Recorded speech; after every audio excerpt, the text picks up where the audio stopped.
Assalamualaikum warahmatullahi wabarakatuh. Saya di sini Muhammad Ilham Ardiansah dengan MPM 2161 20100 3012 mewakili kelompok saya yaitu kelompok 2 akan mempresentasikan tugas dari mata kuliah bisnis internasional, yaitu mengidentifikasi industri yang memiliki MNC besar dari satu perusahaan produsen mobil dan satu perusahaan produsen elektronik. Kemudian mengunjungi situs web dan pelajari mengenai sikap mereka terhadap perilaku etis dan tanggung jawab sosial. Identifikasi persamaan dan perbedaan dari kedua perusahaan tersebut. Lalu, perusahaan manakah yang mempunyai situs web paling efektif dalam hal etika dan tanggung jawab sosial, serta apa yang membuat paling banyak dikunjungi, dan saran apa yang akan ditawarkan pada setiap perusahaan untuk meningkatkan perhatian terhadap etika dan tanggung jawab sosial. Kemudian, kelompok kami akan membahas tentang dua perusahaan raksasa Jepang yang terkenal di dunia, yaitu Toyota dan Sony. Apa yang membuat mereka begitu sukses, dan bagaimana mereka berperilaku secara etis dan bertanggung jawab sosial, apa persamaan dan perbedaan mereka dalam hal ini, serta perusahaan manakah yang memiliki situs web paling efektif dalam penyampaian nilai-nilai etika dan tanggung jawab sosial mereka. Maka dari itu, sebelum memulai presentasi, saya ingin menjelaskan tujuan dari dibuatnya video ini, yaitu untuk sebagai penambah pengetahuan dan sebagai pembelajaran di mata kuliah bisnis internasional.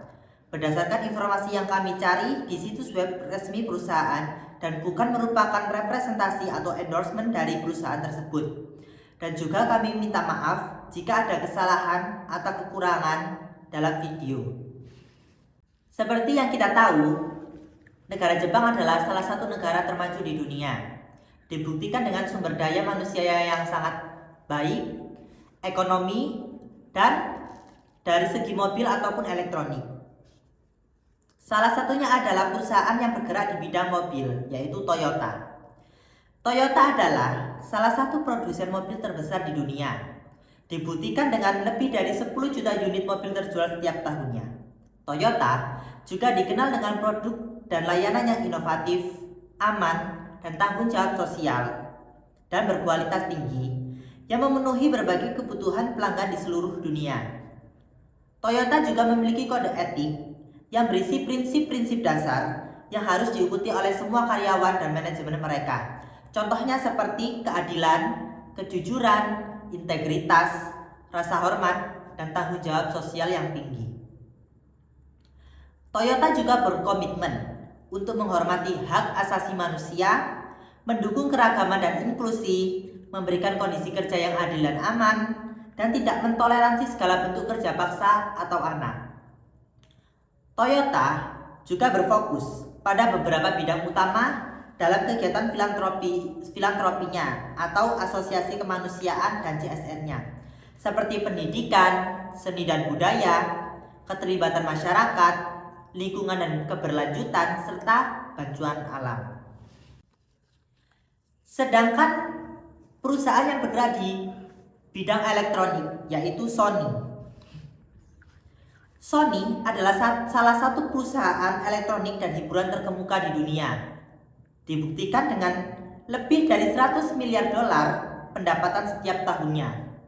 Sony memiliki misi untuk mengisi dunia dengan emosi, melalui kegiatan kreativitas dan teknologi, dan menumbuhkan inovasi untuk memperkaya dan meningkatkan kehidupan manusia. Sony juga memiliki kode etik yang berisi prinsip-prinsip dasar yang harus diikuti oleh semua karyawan dan seluruh manajemen yang ada di perusahaan Sony, seperti keadilan, integritas, rasa hormat, kejujuran, dan tanggung jawab sosial.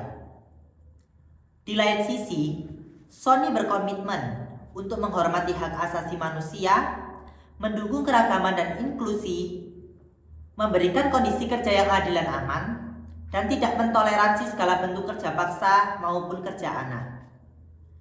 Sony juga berfokus pada beberapa bidang utama dalam kegiatan filantropi dan CSR.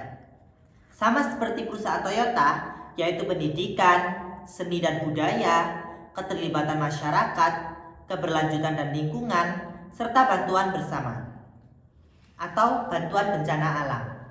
Kemudian, dari penjelasan kedua perusahaan tersebut dapat kita ambil hikmahnya atau dapat kita telaah lebih dalam mengenai persamaan dalam hal perilaku etis dan tanggung jawab sosial kedua perusahaan tersebut hampir mirip.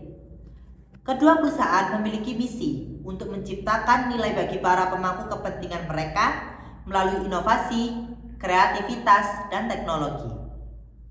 Kedua perusahaan juga memiliki kode etik yang berisi prinsip-prinsip dasar yang harus diikuti oleh semua karyawan dan manajemen mereka. Kedua perusahaan tersebut juga berkomitmen untuk menghargai hak asasi manusia, mendukung keragaman dan inklusi, mentoleransi bentuk kerja paksa atau kerja anak di bawah umur, serta kedua perusahaan tersebut juga berfokus pada beberapa bidang utama dalam kegiatan filantropi dan CSR-nya. Adanya persamaan tentu juga adanya perbedaan dari kedua perusahaan tersebut. Seperti Toyota lebih menekankan pada pengembangan produk dan layanan inovatif, aman, dan berkualitas yang memenuhi kebutuhan pelanggan di seluruh dunia. Toyota juga berusaha untuk melindungi informasi pribadi pelanggan dan mitra bisnisnya.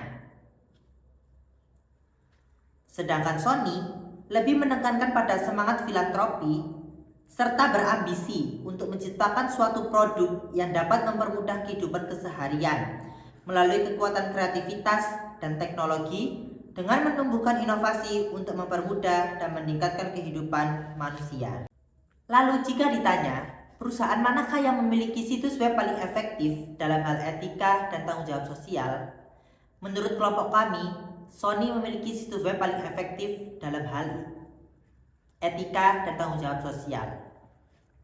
Karena situs web Sony lebih mudah diakses dan lebih menarik secara visual daripada situs web Toyota.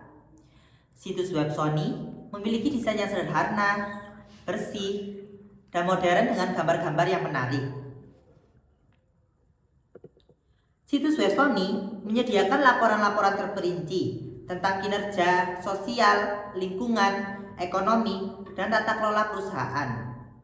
Ini memberikan transparansi yang lebih besar tentang kegiatan CSR mereka. Ketiga, Sony secara aktif menampilkan penghargaan-penghargaan yang diterima terkait etika dan CSR, menunjukkan pengakuan eksternal atas upaya mereka dalam tanggung jawab sosial.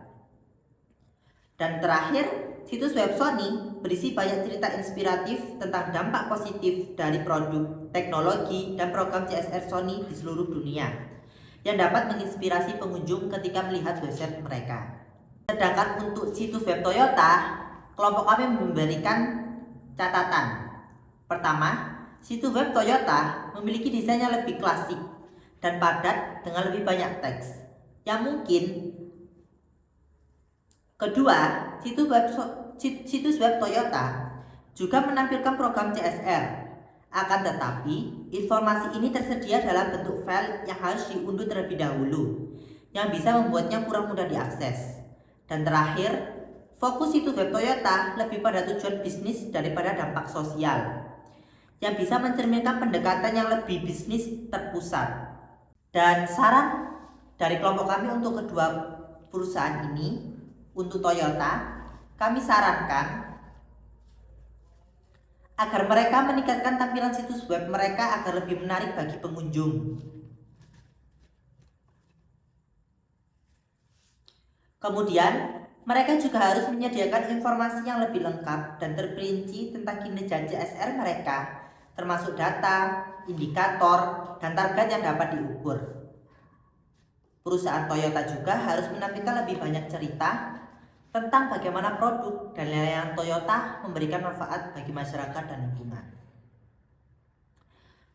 Kemudian saran untuk perusahaan Sony, yaitu kami sarankan agar mereka harus mempertahankan standar etika dan CSR yang lebih luas. Mereka juga harus berinovasi dan menciptakan produk, teknologi, dan program CSR yang dapat memberikan nilai tambah bagi para pemangku kepentingan mereka.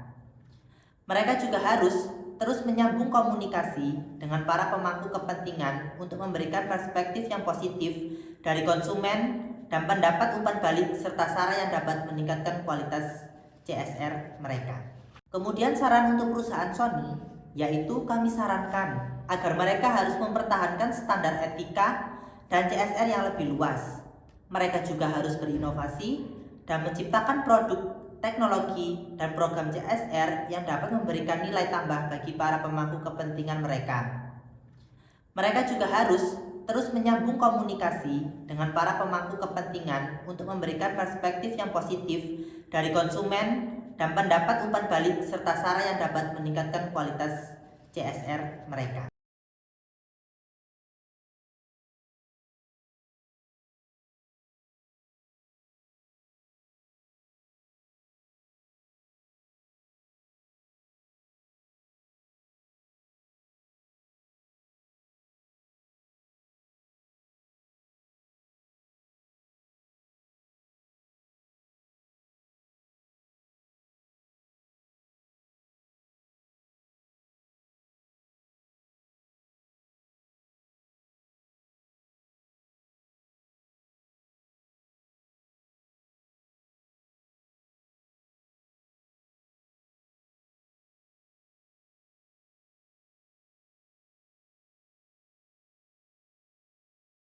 Saya akhiri, apabila ada salah kata atau salah pengucapan dalam pembuatan video, saya mohon maaf. Saya akhiri, wassalamualaikum warahmatullahi wabarakatuh.